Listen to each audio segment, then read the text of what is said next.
da triloxía basada nos libros de J.R.R. Tolkien. A película foi dirixida por Peter Jackson e producida por Frank Walsh, Tim Sander e Peter Jackson. Os protagonistas máis famosos son Orlando Bloom, Sean Bean e Christopher Lee. A película encóntrase nas categorías de acción, aventura e fantasía. A película dura sobre 178 minutos e 228 a versión extendida, e o idioma original era o inglés. A película constaba dun presuposto de 93 millóns de dólares e obtuvo unha ganancia de 870 millóns aproximadamente.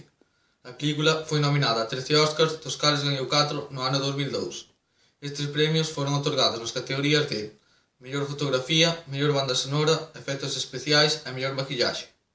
As outras categorías ás que foi nominada son mellor director, mellor película, mellor actor de reparto, mellor guión adaptado, dirección artística, mellor sonido, mellor canción orixinal, mellor vestiario e mellor montaxe.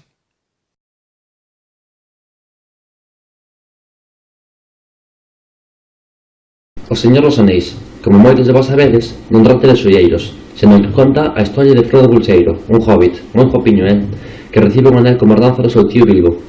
Pensaredes, que tacaño Bilbo, que só lle son unha merda de anel.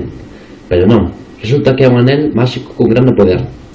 Despois de que descubra isto, Frodo ten que emprender unha longa e perigosa viaxe ata as terras de Mordor, con misión de destruílos, xa que é moi perigoso.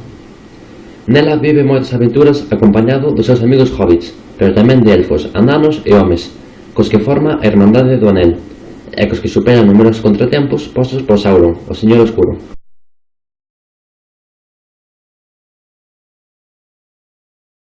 Encargueime de analizar os efectos especiais e escenográficos do Señor dos Anéis, a Comunidade do Anel.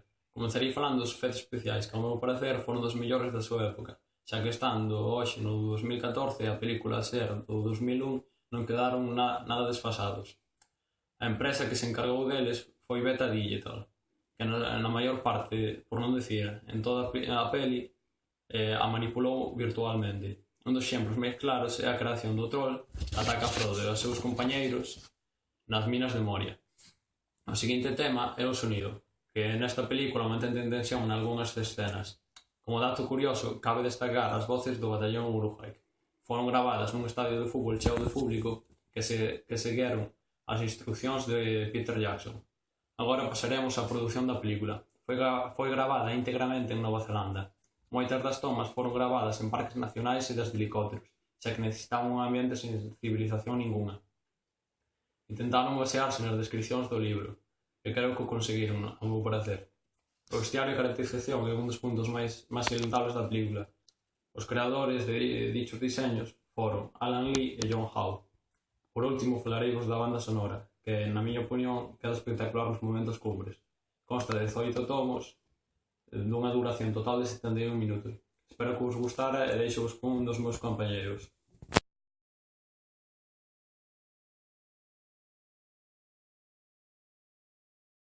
Esta é unha película moi ben realizada en todos os sentidos e, a diferencia de moitas outras, é moi fiel ao libro, xa que retrata moi ben o universo máxico e complexo que aparece neste. Na nosa opinión, esta é unha película dunha gran calidade, de 10, ao igual que as outras dúas que forman a saga.